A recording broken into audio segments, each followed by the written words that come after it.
All right, team, let's get this party started. We're going to talk about gut health tonight, which is so hot.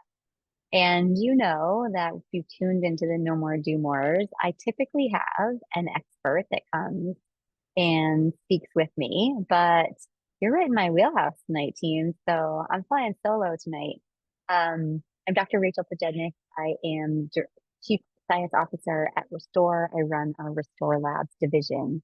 I do all of our clinical trials as well as our research and development on our medical side. And my PhD is actually in nutritional biochemistry. I have been a nutrition professor for about 20 years. I still teach sports nutrition at Stanford University, and I was the professor for nutrition at Harvard Medical School for their medical students, as well as in Boston at Simmons University. So if you know that area, I trained all of the dietitians that went to Simmons. So this is right up my alley, and I am absolutely thrilled to be talking to you about the gut, about the brain, and about immunity and how each of these are going to interact with each other to keep you healthy and aging well. So, first of all, welcome everyone to our members only No More Do More night. This is a special perk exclusive to our Restore members. So the only people that get the invitation here are our members. So thank you so much for being here and for being a member on our team. This is to connect you with industry experts on all of the therapies. So I can say that I am excited to have a nutrition background, but I'm not necessarily an expert in all of our therapies and the way that we are using them. And so I like to bring on our team members and our colleagues to help us dive into the science. And so although you get me tonight solo, you will see next month we have an incredible expert, a mountaineer that's going to come and talk to us about our therapies. If you've tuned in before, we've had experts talking about red light and cold therapies and heat therapies. And so tune in for our monthly No More Do More. The reason why I love these so much is you get to tune in live. So unlike a podcast where you can listen to it, but you're like, ah, man, I wish I could ask them this question. You can tune in live and you can ask us questions in real time. I always have the chat open during our presentation. So please feel free to stop me and ask questions if they come up for you. All right, so this is me. I am Dr. Rachel Pojednic. I'm the Chief Science Officer here at Restore. I do have a faculty appointment at Stanford, as I mentioned, and I did all of my training on the East Coast. And I've already given you my spiel as to how nutrition is really the foundation of what I am up to. And one of the main reasons why I'm here at Restore. So when we look at Restore Labs, one of the things that we've been investigating over the last couple of years, in addition to our core therapies like cryotherapy and utilizing our therapies together, is a lot of our injectables, our GLP-1s, as well as we've got a couple of studies that are in review right now, in press soon, hopefully, looking at our NAD and our Niagen IVs. We will actually be the very first study, if this study gets published, in the scientific literature to compare IV NAD and Niagen directly at NAD to NR. So we're really excited about that, and we're really excited about the work that we're doing in the wellness space at the leading edge of academic research. I will also say what I would love for you to do is look into your past emails if you have gotten newsletters from us. And there's actually a link in there as well for any of our members and any of our clients that have a diagnosis of long COVID. We are working with a group at Harvard Medical School at Mass General Brigham to understand how our therapies could potentially be helpful for long COVID. So if you have a diagnosis or you know somebody that is in our membership ecosphere that has a diagnosis of long COVID and they've come either short-term one time or they come continuously to use their therapies, go back and check out that newsletter and see if you can find that link. And please do forward that survey along so that we can get some information for these folks that have a really hard time really treating and managing their symptoms. All right. So just as a reminder, I am a PhD, not an MD.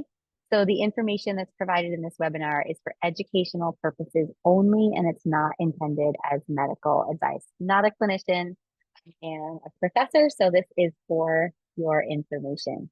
Any suggestions or recommendations that are discussed are based on general scientific principles and may not be suitable for every individual. And a lot of that will pertain tonight when we talk about gut health.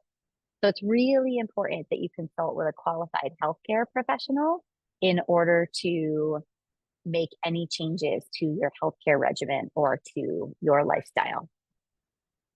I'm seeing that people want me to turn up the volume, and I'm not really sure that I can do that, but let me see. Is that any better there?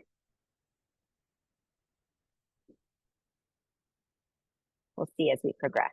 All right, so tonight, what are we going to discuss? First, we're going to discuss how stress and gut health interact. So you've probably heard that there is a brain-gut connection, and that is very true. However, it is actually a really interesting relationship between these two. And we're going to look specifically at this bi-directional relationship, as well as why your defenses, your immune defenses, start in the gut. And you all know me. If you have been a part of the No More Do Mores and you've gotten to know me over the past several years, I love a good myth bust. So we're going to do some good myth busting tonight about gut and gut health. And then we're going to look at some practical evidence-based strategies independent of our restore therapies as to how you can help with the gut support that you need from different lifestyle behaviors. And then finally, we're going to look at some of the restore therapies and the emerging evidence on how they can help with gut health. All right, so let us start with the gut-brain connection. So how does your gut, which when I think about your gut, I'm mostly thinking about your small and large intestine, how do they communicate with your brain and vice versa? All right, so it's important to know that your gut and your brain have a bi-directional relationship. What does this mean? It means that your gut is constantly communicating up to your brain through a variety of different mechanisms, and your brain is also sending signals down to your gut.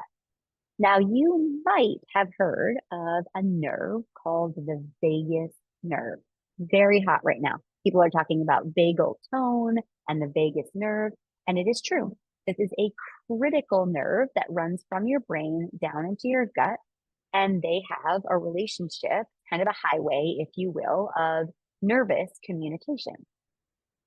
And the interesting thing about the vagus nerve is it not only communicates directly to your gut, but it also makes several stops along the way. So there are many organs that your vagus nerve is going to communicate with. And this is one of the ways that your gut is not only communicating with your brain, but communicating with many of the other organs in your system as well. And then you have these little critters that live down in your GI tract, mostly in your large intestine, or a little bit in your small intestine. And these we call your gut microbiome. So these are mostly bacteria, but they are also different viruses and fungi and yeast that make up a jungle inside of your small and your large intestine.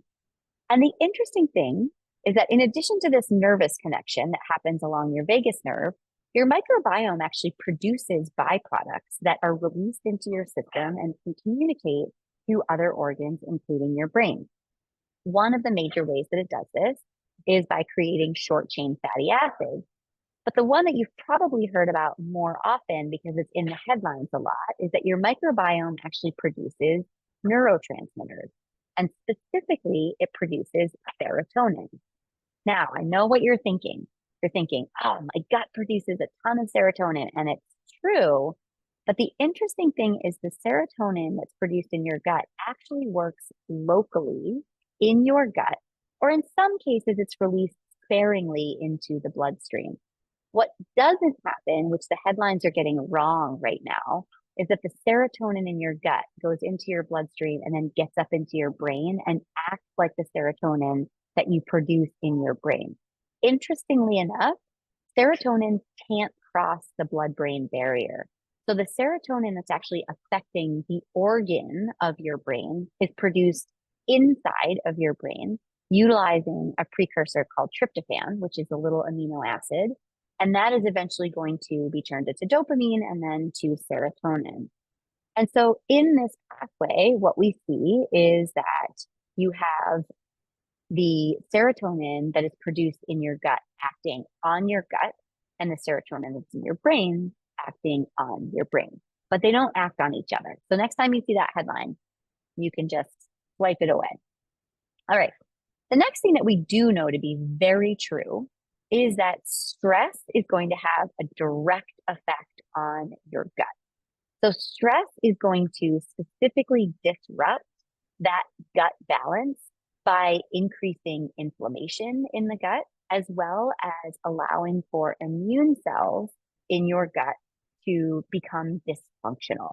And so we're going to dive into stress over the next couple of slides here and specifically how those mechanisms work out. But suffice it to say, we know that stress is a very powerful and potent modulator of your gut, and also probably vice versa. Okay, finally, what we see is that a healthy gut, and we'll define what a healthy gut is in just a minute, seems to support resilience throughout your entire body. So not only are you going to have better digestion, but you're also going to have a more balanced mood and potentially reductions in disorders and diseases of the brain like anxiety and depression and sleep problems. And you're also going to have stronger immune defenses because, as you'll see on the next slide, your gut is also a sink for many of your immune cells. All right, let's dive a little bit deeper into this concept of stress and gut health, and let's tease out why they are in fact inseparable. The first goes directly to the main reason that your digestive tract works, is that stress is specifically going to disrupt digestion. So you've probably experienced this before, as if you've eaten a meal or tried to eat a meal when you're feeling stressed out.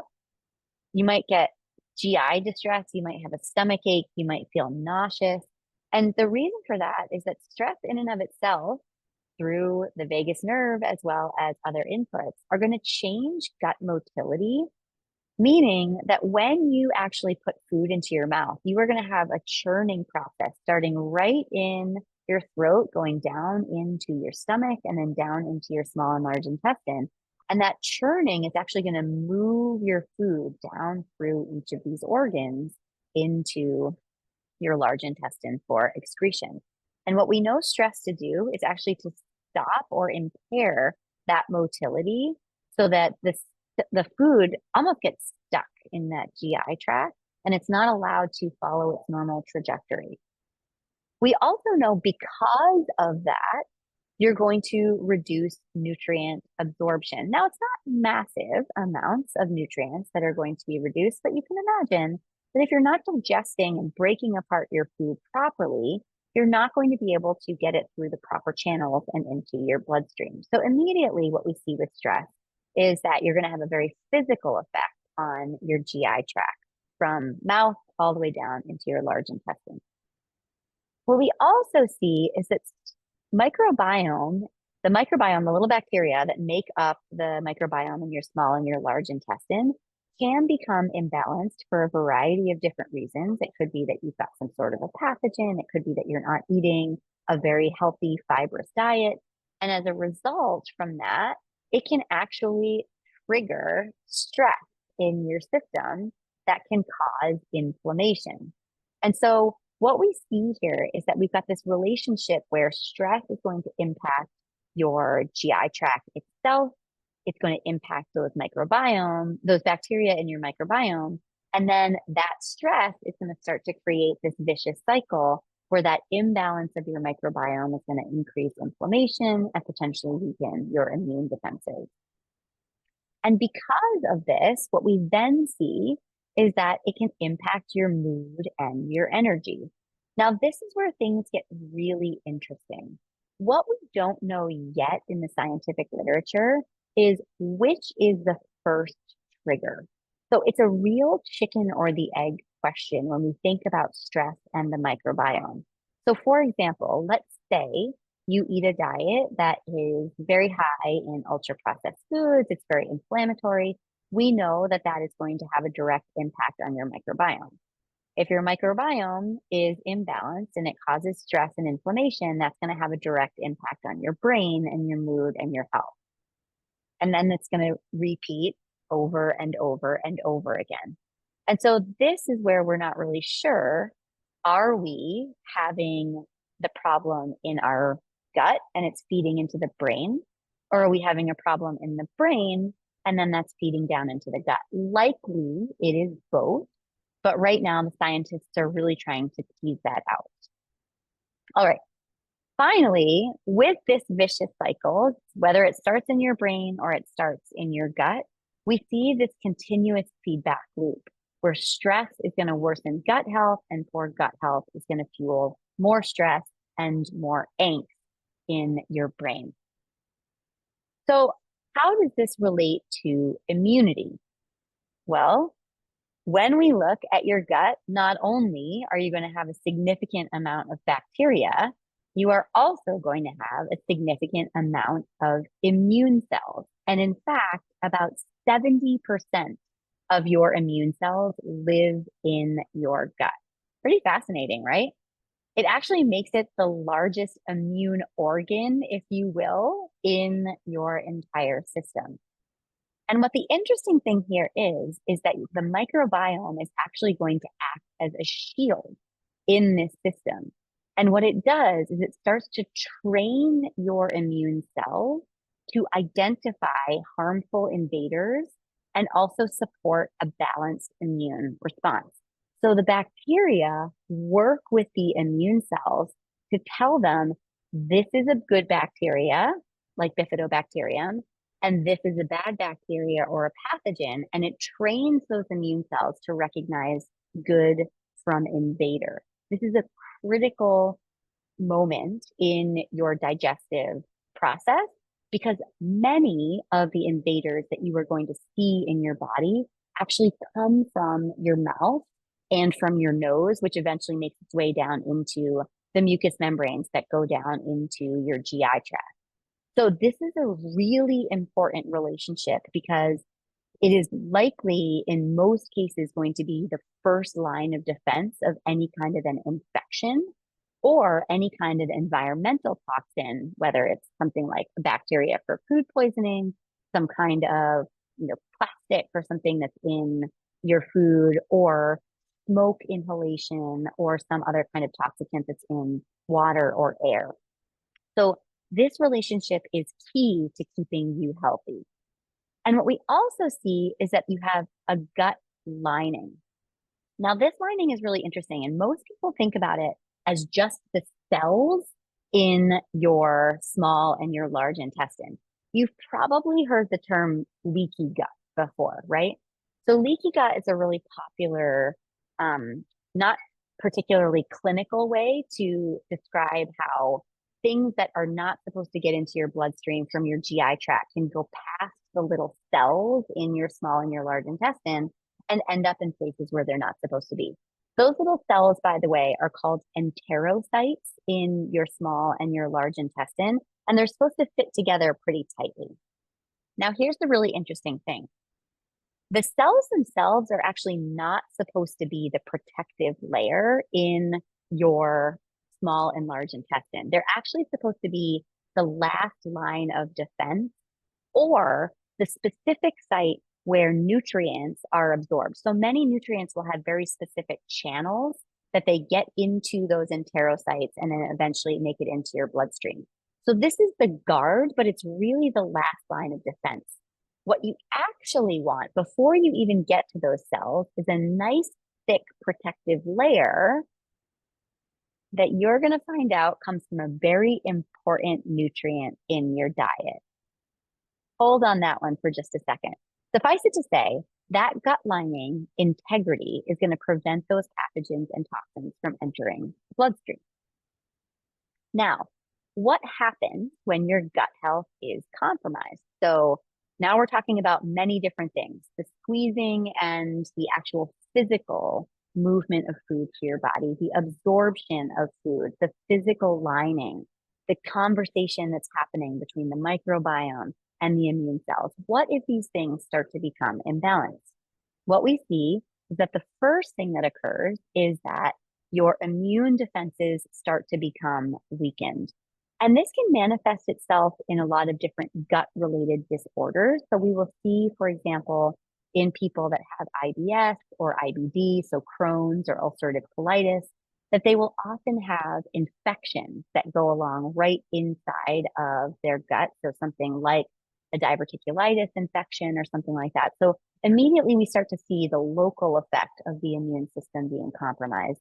But more than that, we start to see systemic effects of the immune system that are becoming compromised. So you've probably experienced this before where you go for a long period of time and you're not eating well, and perhaps you're, traveling a lot, and you're, not typically eating the diet that you normally eat. Maybe you're drinking a lot of coffee or drinking a lot of alcohol, and then you get back home and you just get really sick, right? And the reason for that is because your gut has become imbalanced, and in most cases it's going to be temporary. It will fix itself eventually. Has become imbalanced and your immune system has become weakened. The problem is if this continues for a long period of time, we start to see inflammation rise, not only in the gut, but also systemically. So when you look at really classic gut GI disorder examples, things like IBD, Crohn's, ulcerative colitis, IBS, what you will often see if you take blood work is that the systemic inflammation, if you measure something like high sensitivity CRP, is also going to be high. What this indicates is that your immune system is weakened and inflammation is sort of allowed to accumulate over time. And that is going to make you more susceptible to illness like colds and flu, as well as to chronic illnesses, things like cardiovascular disease, type 2 diabetes, and the other diseases of our time. In some cases, even diseases like colon cancer, which we're seeing on the rise in younger people that have traditionally been pretty sedentary or have eaten a poor diet that's very low in fiber. And so what we want to do is to support your gut health so that you can strengthen your body's defense system year round. And that is going to start with some really important big lifestyle levers. All right. If we want to drill even one step deeper into the immune system, what I want to talk about next is how we can use the gut to optimize our immune system. Now, this is not going to be the cure-all and end-all to make sure that your immune system is going to be perfect at all times, but it's a really important first step. The other thing that I want to just call out here is that the immune system needs to be optimized. And I chose this word very purposefully. You will rarely see from me and from my team immune system boosting. And this is really, really important. What you want is your system, your immune system, to be reactive. You want it to see a pathogen and you want it to act. You want it to see a non-invader like protein, an amino acid, and you want it to say, you're good, you're fine, you've been tagged, I know that you're okay. So what we don't want is an overactive immune system, right? What we want to see is an optimized immune system. It's there, it's robust, it's healthy, and it's able to act when it needs to, but it doesn't overact. An example of your immune system overreacting are diseases like autoimmune diseases. So things like celiac disease or type 1 diabetes. And in this case, you have an overactive immune system and it's targeting things that it shouldn't be targeting. So what I would love for you to do, and I do this all the time in the No More Do More, is to wipe this word from your vocabulary when you're talking about your immune system. You don't want it boosted. You want it optimized. A question in the chat from Ivan is, high sensitivity CRP is not specific and usually rises in acute processes and more useful for cardiovascular processes. Yep, that's right. So they use high sensitivity CRP for the indication of a recent myocardial infarction or stroke. That is definitely true. And then it can also be a systemic, indicator, or excuse me, an indicator of systemic inflammation. And we're using that more regularly. You can also, and this is the science that I did way back in the day, you can use very specific cytokines like IL-6 or TNF alpha to look at more in-depth inflammation. But clinically, we will use high sensitivity CRP to understand inflammation. Okay, so next up is, what does a resilient immune system look like? So now your system is optimized. What we think is that we want to make sure that our immune system is able to detect and neutralize these threats more efficiently, right? And so in this case, it's responding when it needs to, it's neutralizing when it needs to, and it's not overreacting. And what this does, what's really important, is it avoids chronic inflammation as well as autoimmune flare-ups. So when we look at the immune system that is optimized and resilient, what we'll see is that it is able to act if a new pathogen perhaps gets into your GI tract, but also if it repeats and sees the same pathogen over and over again, it will remember that pathogen. This is why we have antibodies. And these antibodies are going to indicate to your immune system, you've seen this before. This is how I want you to react. This is how you're going to defend yourself from this particular invader. And what we see is that our gut lining and our microbiome are going to act as that first line of defense. So like I said, you're going to have this really, really important lining of where most of the invaders are finding their way into your body. And you're going to be able to have that communication between the microbiome and your immune cells so that you don't have this overactive reaction. All right. Now, pop quiz team. I want you to put it into the chat. I mentioned that there is a really important lining that comes in between all of the food that you have eaten that's been broken down and digested in your small and your large intestine, and the enterocytes, those small cells that make up the lining of your small and large intestine. And there's a nice thick barrier lining. Does anybody know where we get that lining from? Yeah, there's a little bit of mucosal lining there.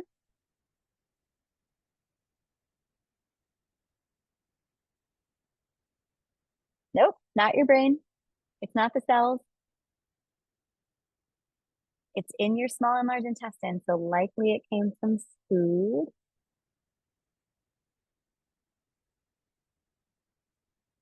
Oh, team, we're learning something new tonight. All right, I'm very excited about this. This is going to come up a couple of times, and it actually came up when people were asking about fermented food.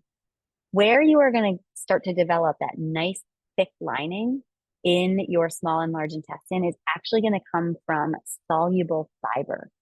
So fiber is a carbohydrate that you're going to find in plant food.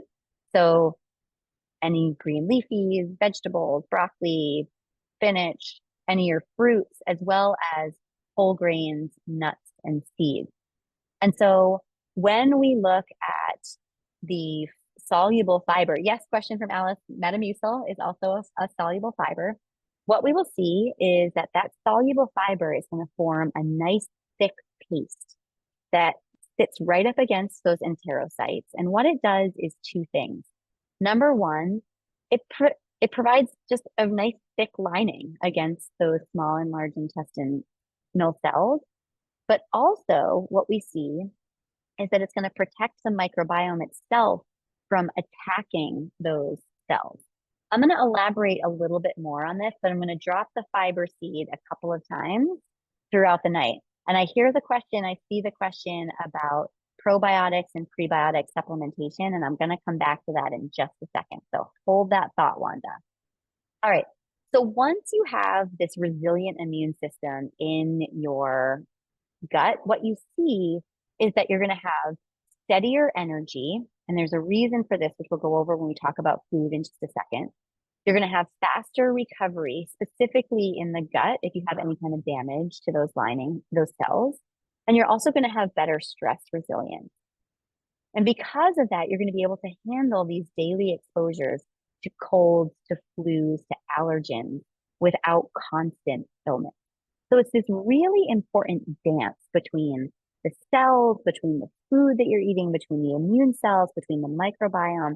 And we want to make sure that all of these elements are supported so that your immune system can be robust.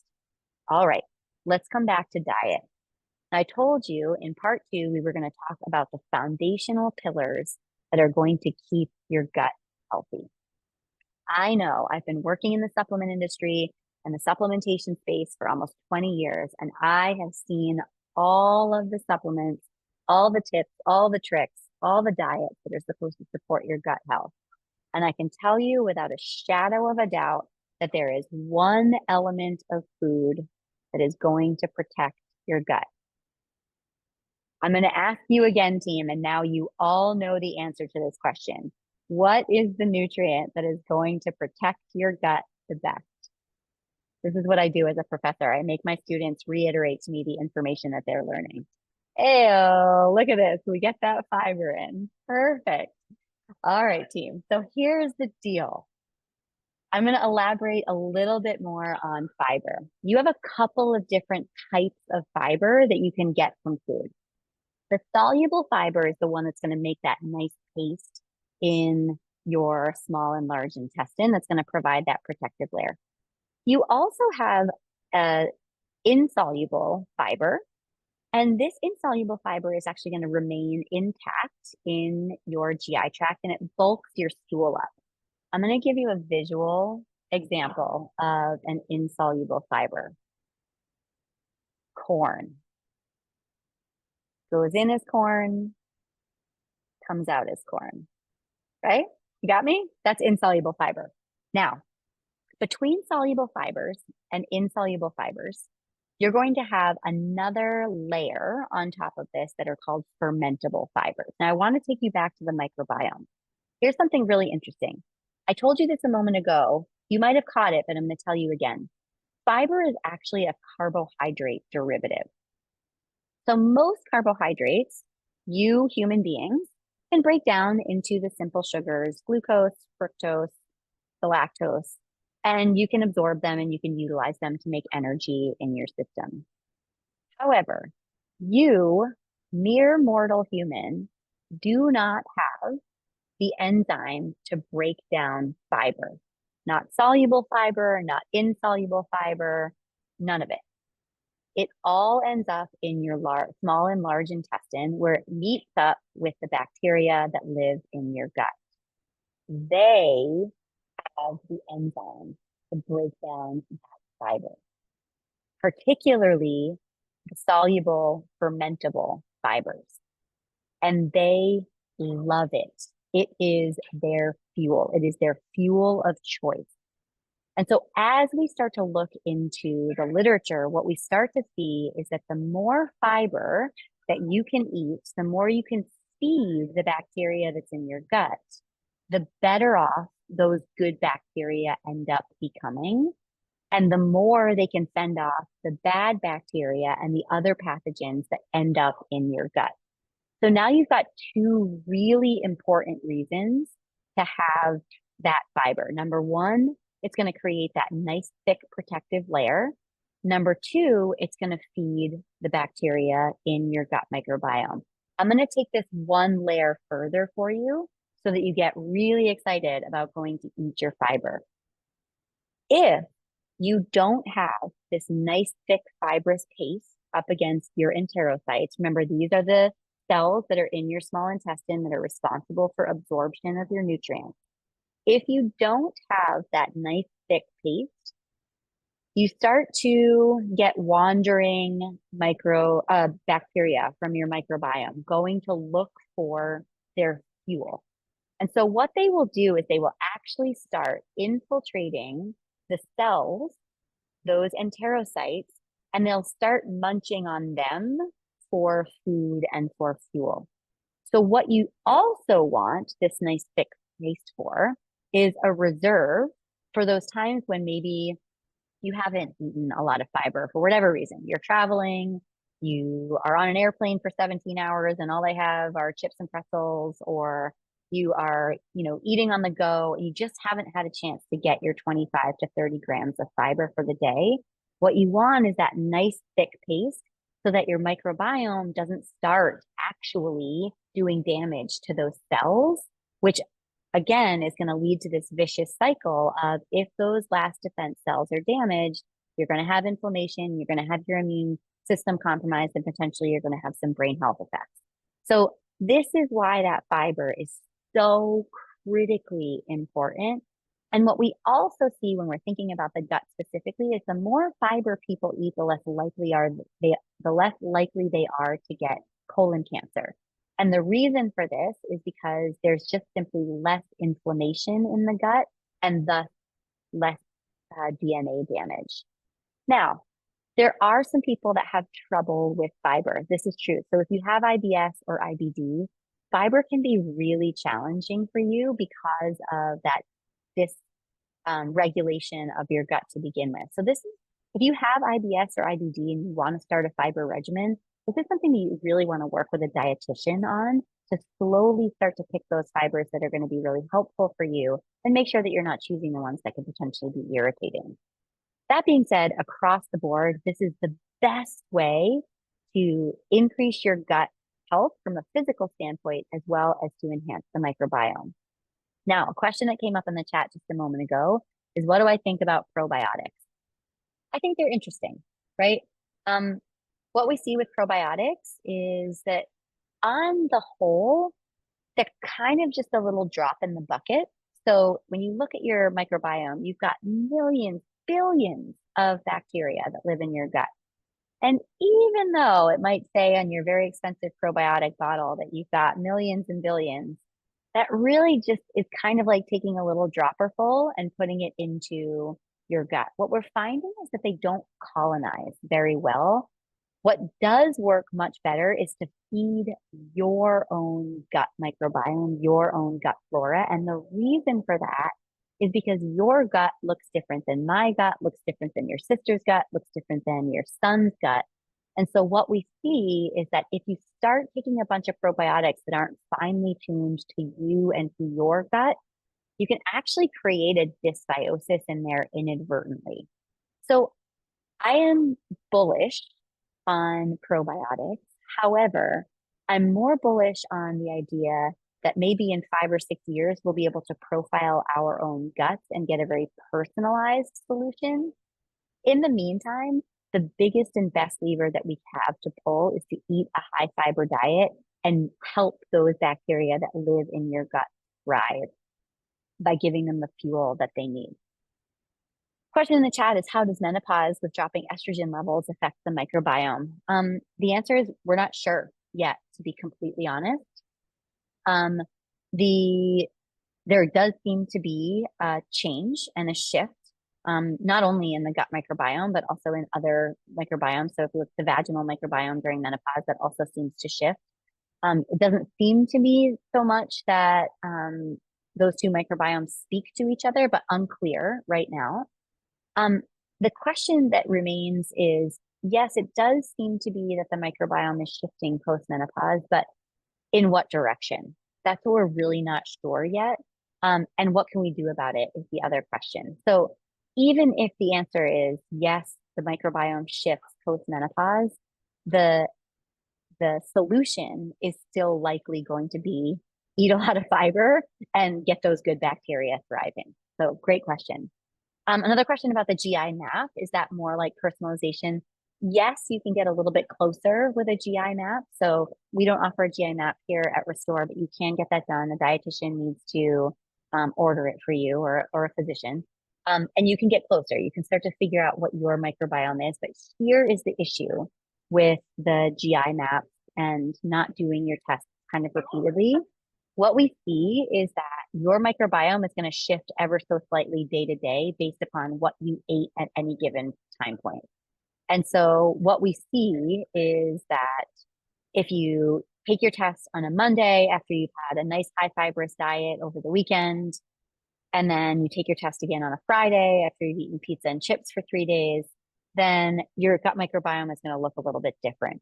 So this is where the testing gets really challenging with the gut and the gut microbiome is because it shifts so rapidly.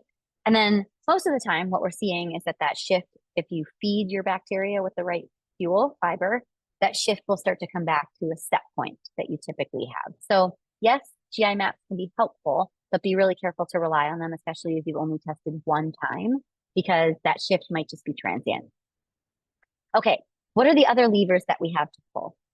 The first, beyond food, is going to be sleep. Right. So the number one thing that we can do to help enhance our immune system is to get those 7 to 9 hours. And that's going to be systemically as well as for those immune cells that are in your gut. Next, we see that regular movement can be really helpful for enhancing your gut microbiome, as well as moderate exercise is going to generally boost circulation. And I mean that using the word boost, like it's actually going to enhance the blood circulation throughout the system, which is just going to keep everything sort of like moving and communicating with each other so that all of those signaling molecules can speak to each of the organs that they need to get to. Stress management is key. So you just saw the chicken or the egg issue with the gut, right? So if the question is, does the brain have a direct effect on the gut? And the answer is yes, then that's one of the levers that we have to pull is getting in our, quiet time, being off of screens, trying to reduce the stress inputs and learning how to be resilient against stress. That can be really helpful. Next up is hydration, right? So we know that if you are dehydrated by upwards of 2% or so of your body weight, you are going to reduce physiologic and cognitive function by about 20%. So hydration is going to be really key to keep those cells communicating with each other. And then lastly is limiting immune stressors, right? So trying to be really careful about reducing these exogenous chemicals and compounds that can be harmful to your immune system. And I'm not a person that says you got to detox everything, you got to get all your, make sure that there's no bacteria anywhere. And in fact, the data is starting to show that that's not a great idea. Interestingly enough, there's some pretty compelling data to show that kids that play outside in the dirt end up with less allergies and less gut health issues than kids that were brought up in really sterile environments. So we just want to make sure that we're being really careful to specifically address those pathogens. One of the best ways that you can do this, team, is to wash your hands pretty regularly. If your hands are dirty, don't touch your face and your mouth because that's where you're going to start to let those invaders come in. All right, so if we're going to put it all together, and then pivot into some of our restore therapies and how they might be helping your gut. What we want to think about here is how the science is coming together to demonstrate how inflammation and immune readiness are going to be impacted by the gut itself. And so what we see is that chronic low-grade inflammation is going to weaken the immune system, which is going to make us more vulnerable to illness. And that inflammation can be a cause of or cause more microbiome dysregulation. So gut diversity, stress management, quality sleep, balanced nutrition are all going to play really key roles in lowering that inflammation, improving immune readiness and gut health. And I like to say this and really ground us in the big foundational levers that we have to pull before I start to layer on things like red light, sauna, NAD, Niagen, which I'll talk about in just a second. But here's the thing, team. If these foundational behaviors are not as best in line as they possibly can be, there's just no way that these other therapies are going to be powerful enough to overcome those deficits. So it could be that you have IBD and IBS, and we're going to use some red light therapy to start to reduce that inflammation and help this vicious cycle start to alleviate itself. But I want you to be really thoughtful that the goal is to hit those 6 bullet points on the last slide and then use these therapies to enhance their effect. So let's look at these therapies at Restore and how they can actually help these different processes. So the first one is going to be our IV drip therapies. And this is going to be for a variety of different reasons. So the first is if you have GI distress, let's say you've got IBS or IBD, or you're just, your gut, you're just feeling bloated, you're just not feeling great. It is possible, think back to a couple slides ago, that your digestion and your absorption is just slightly out of whack, right? And so you might want to get an IV drip to make sure that you're getting the nutrients that you need into the cells where they can be absorbed and absorbed quickly and efficiently. So it's just a really nice way to say, give your gut a break, bring the um, bring the nutrients in a way where the gut is not having to figure out and absorb, which is already compromised. So let's get these nutrients into the cells where we want them to be.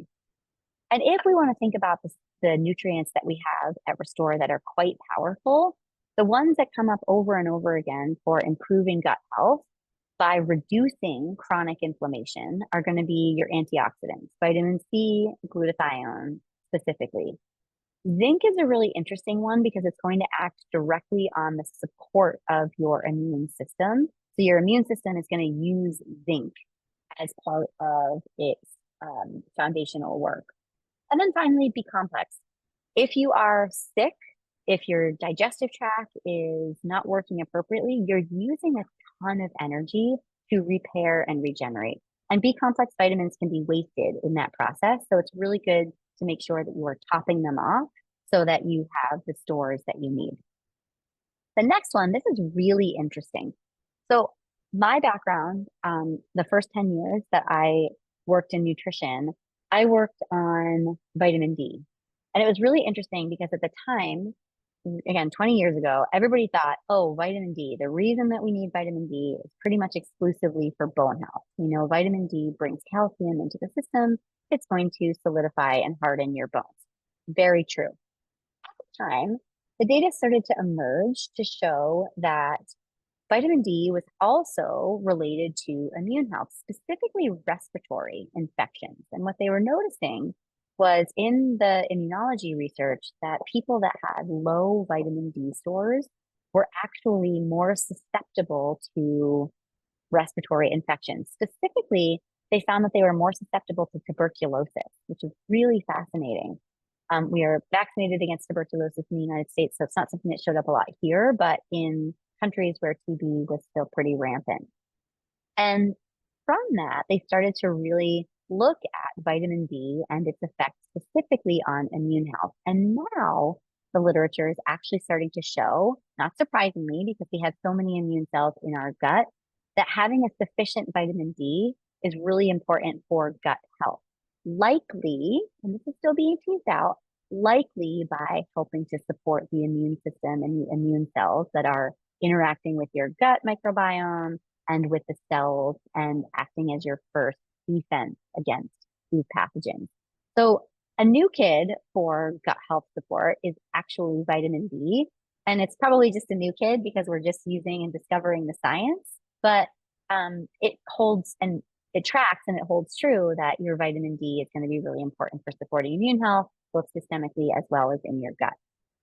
And then finally, this one's really interesting. So glutamine is actually an amino acid. You can get it in a couple of our different formulations. And it's interesting, glutamine is the fuel source, the primary fuel source for those little enterocytes. So the enterocytes, you'll remember, are the cells that are responsible for nutrient absorption and for protection against pathogens getting into your bloodstream when they shouldn't be. These are the cells that make up the lining of your small and your large intestine. They prefer glutamine as fuel. And this is interesting because when I first started working at Restore a couple of years ago, what the literature was basically showing was, yes, the majority of the glutamine that our cells use, these little enterocytes, actually comes from the food that we are absorbing through those cells. So they get sort of like first dibs on the glutamine. But what we're starting to figure out is that the glutamine is, in fact, also coming systemically. And so at first I was like, when I got to Restore, I was like, I don't really know if giving the glutamine in our injections, in our IVs, is going to be particularly helpful for immune health. And as the literature starts to emerge, it actually turns out, yes, it is quite important, especially if you have a compromised gut. So getting your glutamine into your drip can be super, super helpful. Question in the chat is, how do I know you're getting the appropriate dosages of these minerals to effectively impact gut health? This is a really important question, and we don't really know the answer to that yet. So we are teasing this out as best we can and as fast we can in the nutrition literature, but a lot of these therapies are emerging faster than the science can keep up with it. And so our best guess that we have right now, John, is to use the recommendations from the RDAs. Those are the dietary recommendations, and stay somewhere within 1 or 2 standard deviations of those recommendations. We know as long as it's a water-soluble vitamin or amino acid like glutamine, that if we give a little bit of extra, it's not going to be that big of a deal. It's still safe. But what we want to be really careful about is that we don't completely overdo it. So this is actually a really interesting point that you're bringing up, Javon. In nutrition, we actually have, in most cases, a U-shaped curve with nutrients. And this can be vitamins, this can be minerals, this can be amino acids, where a little bit is not enough. There's a sweet spot in the middle, and too much can be problematic. So you see these disease or disordered states on either side of that sweet spot. So if you're deficient, that's problematic. And if you over supplement, that is often problematic. And this flies in the face oftentimes of the way we tend to think about things, particularly in the United States. We think about things that if a little is good, a lot must be better. And so this is one of these instances with nutrition and with our IV micronutrients that we do a ton of work behind the scenes to make sure that we are giving you a safe and effective dose, and also pushing to the edges to make sure that you are getting the dose that's going to optimize the outcome that we are looking for. So super, super important. And thank you for bringing that question up. Okay. Next up, we have red light therapy. This one is super hot right now for a variety of different reasons. And there is emerging data to show that red light therapy, photobiomodulation, specifically with wavelengths between 600 and 900 nanometers, are going to be helpful for cellular health. Now, you know this because you've been a Restore member, and we've shown you this data that the red light therapy is going to be really helpful for mitochondrial health, and every cell in your body has mitochondria. So we can already start to think about this is going to be supportive to general cellular health. But what we're starting to see in the literature is that it may actually start to calm overactive immune responses by lowering key signals that are going to drive inflammation. And in some literature, we're showing this specifically in the gut. So there are some studies that look at very inflammatory gut diseases, celiac disease, IBD, IBS. And what they're showing is that by targeting red light therapy, that we can actually reduce signs and symptoms of red light therapy. I saw it in the chat, and please forgive me. Netta was saying that the combination of red light and infrared sauna has really helped symptom management for her Crohn's and for her SIBO. So SIBO is a bacterial overgrowth in your gut. And this is probably one of the reasons that it helps to modulate that inflammation. So new data, it's emerging, but really, really cool. There's also a pretty significant amount of preclinical data. So what preclinical means is that it's in the cells, or in some cases in mice and other animals, that suggests that red light in and of itself might actually change the composition of gut bacteria. Now, this is early days, and we can't necessarily apply it to humans, but there's a really interesting signal there to show that something is happening with red light therapy, specifically in the gut. Now, here's something really interesting. It's really important that when we look at photobiomodulation, red light therapy, that we get the right wavelength and we get the right intensity. So most of the time when we talk about red light therapy, we're looking at things like the skin, or we're looking at cells that are just underneath the surface of the skin, right? When we're talking about gut health, we got to get that red light a little bit deeper. And so in this case, what we want to be is very close to that red light. So if you're looking to use red light for, some kind of gut health disorders, squeeze those panels nice and close together and put your belly up close to the panels. It does seem to be that intensity helps. And the other thing that I would say is buyer beware on all of these like pads and gadgets that you can get on Amazon. There's a difference between photobiomodulation red light therapy at 600 to 900 nanometers and a light that happens to be red. And oftentimes when you're looking at these Amazon buys, or you're like, oh, this is $99, isn't that awesome? Should I get it and try it out? I would say no, skip it, because it's not going to be the right wavelength, and it's also not going to be the right intensity. It's likely just a light that is red. That's different. That's a wavelength of visual light. The intensity needs to be there. You can think about it like you took a light bulb from your bathroom and you took some watercolor paint from your kid's kit and painted it red. If you put that up against your belly, that is not going to help your gut bacteria, or your gut health, excuse me. So you want to make sure that you're using the right clinical grade devices here. All right, the next one that I really like, and this is the last therapy that I'll talk about before I go into one of our specific IV nutrients, is mild hyperbaric oxygen therapy. I think this is probably our most underutilized therapy at Restore. It is really beneficial for a lot of outcomes. We know that it improves oxygen delivery, which is neat and important. But what we're actually starting to see is that the hyperbaric therapies can be really helpful for folks that have Crohn's disease and ulcerative colitis. And likely, again, it's because it's targeting this immune response. So interestingly enough, when you go into a hyperbaric chamber and we put a ton of oxygen in you, yes, you'll deliver a bit more oxygen to your cells. But the interesting thing is you also dissolve a bunch of oxygen into your bloodstream, which can in and of itself become a reactive oxygen species. What that does is force your cells to start to produce very potent antioxidants that your cells produce naturally, superoxide dismutase, glutathione, and those remain elevated after you get out of the chamber. Likely, that inflammation effect is what's having the benefit for these very inflamed diseases like Crohn's disease and ulcerative colitis. And what we also see in some studies is that it can potentially be helpful for enhancing these healthy bacteria like the bifidobacterium and reduce harmful ones. Early days on this, very early days, but it does seem to be trending in that direction, which is pretty interesting and important because what we see, it's not inert and it's not trending in the opposite direction. All right, lastly, I'm going to finish off with one of our more medical grade therapies, which is Niagen and NAD health. And you have seen Niagen in your studios. This is an NAD precursor, NR, nicotinamide riboside. It's a critical coenzyme that powers your cells up. If you're interested in getting more information, go back into some of our old No More Do Mores. I've done a ton of No More Do Mores on NAD.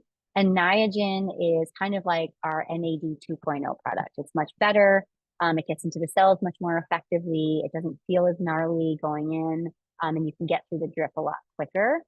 And what we're seeing here that's really interesting with these NAD therapies is they might be acting specifically on the gut. I actually took a real deep dive into this over the last month or so as we were starting to prepare our manuscripts for publication. And what we're seeing pretty fascinatingly is that the enterocytes that are the lining of your small and large intestines are really energetically full. And so what we see is that NAD could potentially be more helpful for these cells in making sure that they have all of the NAD that they need inside the cell to do their job. We're also seeing that NAD and NR are going to, over time, reduce inflammation systemically, energizing those gut cells, making sure that they can do their job appropriately, and might even support that healthy microbiome, because this is really interesting. What we're seeing is that there might actually be a relationship between NAD itself and these bacteria, where the NAD and the NR, these precursors, particularly from food, upon this microbiome, and then they have these derivatives that are released that can be used by cells nearby as well as used by that microbiome. Now, super early days on this, very, very, very early. Like I said, Restore Labs is going to be the second and the third, hopefully, manuscripts that are out there on these IV applications. But there does seem to be some really interesting signal there. And when we look at the supplementation data, this is the oral supplementation, this does seem to be promising for your gut health. All right, so I'm going to stop here and I want you to put your questions into the chat. Question about concerns for fatty liver with any of these IVs. Great question. Right now, fatty liver is not a contraindication for our IVs. It could potentially be helpful, but do remember that your liver, if you have fatty liver, is going to be slightly compromised. So high concentrations of anything could potentially be problematic for it. So what I would say is talk to your doctor and talk to the nurses in your studio to really figure out what works best for you. I don't see any major red flags here for fatty liver disease, but you definitely want to be talking with your healthcare providers because fatty liver is also going to be connected to a couple of other disorders. And so we just want to make sure that you're getting what you need.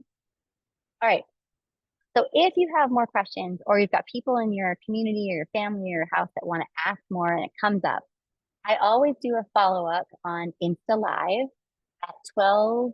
On September 12th, it's going to be this week. So I always do a follow-up on Insta Live on the Friday after the No More Do More. This is for everybody. It's for the general population. It's at 1 p.m. Central Standard Time on our @Restore Hyper Wellness Instagram account. So come and find me on Friday at 1 p.m. Central Standard Time if you have more questions about your gut microbiome. And if you want to go deeper, I go into a lot of these topics on podcasts that Restore sends me out to be on, sharing the science, sharing the communication. What do we know? What do we not know? I think you probably all know from now that I am super honest, unapologetically so about where the science actually lies.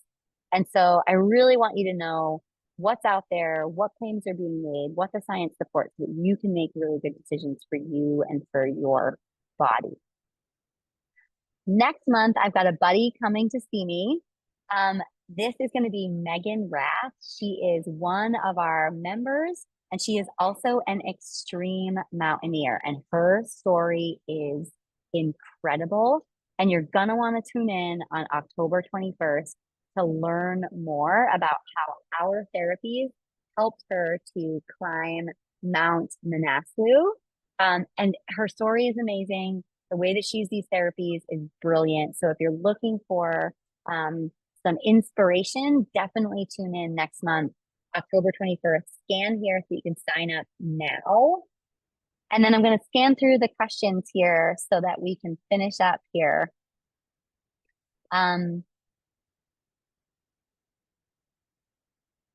Can we shot the habit info again? Yes, definitely, Wanda. If you're still here, let's come back to the habit slide. I love that slide. It's my favorite.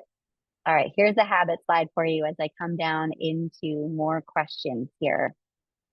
Can we do a seminar about sleep support and sleep deprivation? Definitely, it is on our list before the end of the year. So keep an eye out for that.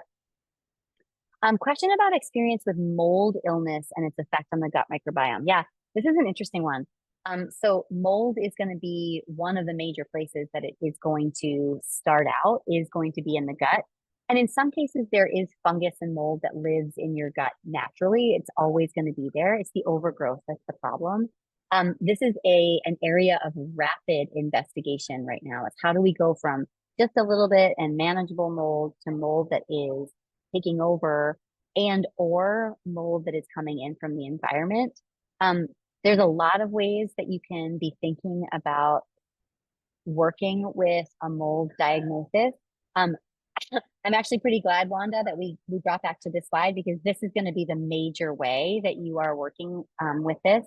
And what I would say is, if you think that you have a mold overgrowth or you've been tested and you know that you do, working with a dietitian that really specializes in this space can be super helpful. They are brilliant. They do things like use the GI map. They map back to what's in sync, what's not, what the different molds are, what they respond to. And so if you want to send me a note, I answer the restorelabs@restore.com email, I can send a couple of recommendations of people that do a really good job in this space. Recovering on working from a SIBO diagnosis. That's tough, Tyler. SIBO is a problem, and I would say this is really getting these foundations in place. I'm glad Wanda brought us back here. These are going to be your major levers, and then what I would say, Tyler, is I might really try the HBOT and the red light therapy. I think that could potentially be a helpful adjuvant to these 6 bullet points.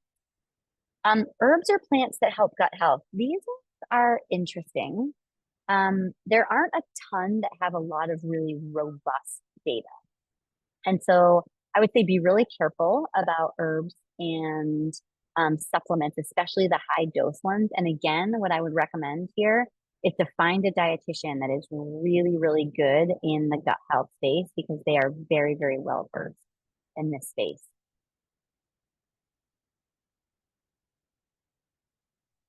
Suggestions for thyroid issues and PCOS. Oh man, Desiree, I'm so sorry that that is your diagnosis.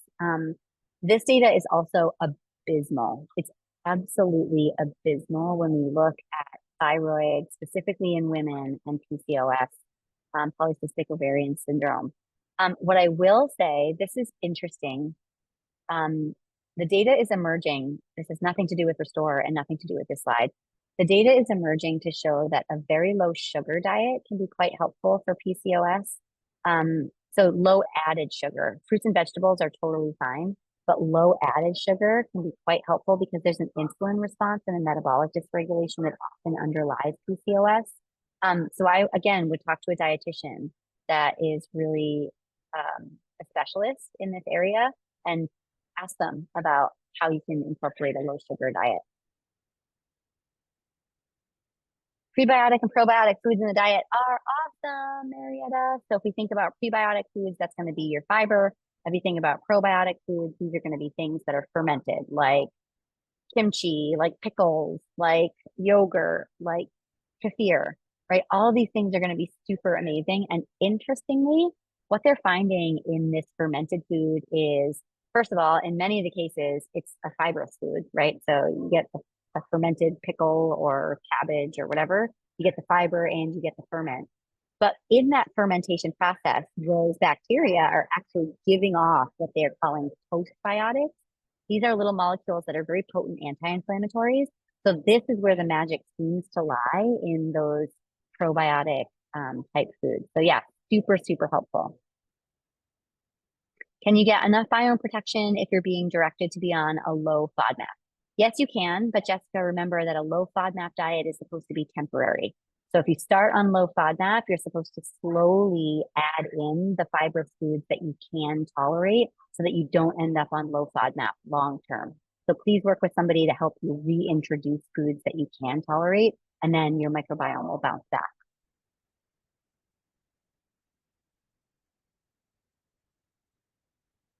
Got some recommendations here for books for PCOS. It's cutting out gluten overhyped, 100%.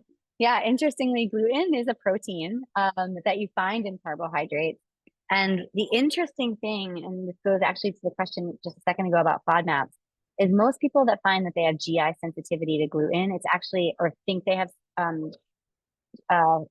gut sensitivity to gluten foods that have a lot of gluten in them. What they're finding is that they're actually irritated by the different carbohydrates that are in those foods. So gluten, protein, and the carbohydrates can be really hard for some people to digest. And they're finding more and more that the low FODMAP diet rather than the low gluten diet can be really helpful for people that have sensitivities to carbohydrate. Again, you want to be working with a dietitian on this so that you are reintroducing as many foods as you possibly can so that you've got as robust a diet as you possibly can. You don't want to end up on a low FODMAP diet for the rest of your life. Yep, the Zoom recording will go out by email. A couple of people have asked this. So yeah, you will definitely get the Zoom recording.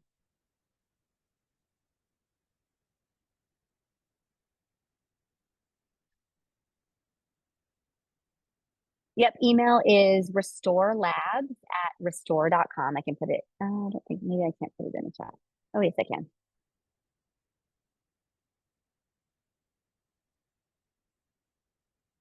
There we go. I read that eating gluten-free organic oats is harmful and oats are not good for us to consume. False, Tammy. Thank you for asking this question. Um, so we're kind of getting off the topic here of gut health and our therapies, but oats have one of the best profiles for gut health because they are a nice soluble fiber, especially if you use a rolled oats. If you've got real gut issues, rolled oats are going to provide that soluble fiber. They're easy to digest, to pull the carbohydrates from that you need, and then also to create that nice thick layer in your system. So nope, you can ignore the Instagram hype and the TikTok hype about oats. They are actually one of the best studied and most beneficial foods for gut health, cardiovascular health, and systemic inflammation. So I don't know where that came from. I think a lot of people are just like making stuff up these days to get clicks. But yeah, for sure, oats, thumbs up, 100%. Put some berries on it and you'll be perfect. All right, team, we are a couple of minutes over. Always more than happy to talk about nutrition. You have my email to Restore Labs here. It's restorelabs@restore.com. Please also do check that if you have, as I mentioned in the very beginning, somebody that has long COVID diagnosis that comes and uses Restore therapies, or you have a long COVID diagnosis, please go back into your previous newsletters and look for that link to our survey study. We are trying very hard to catch as many people as we possibly can. In the meantime, I will see you next month or on Friday at 1 p.m. Central Standard Time. And as always, Restore, do more. Have a great month, guys. We'll see you soon.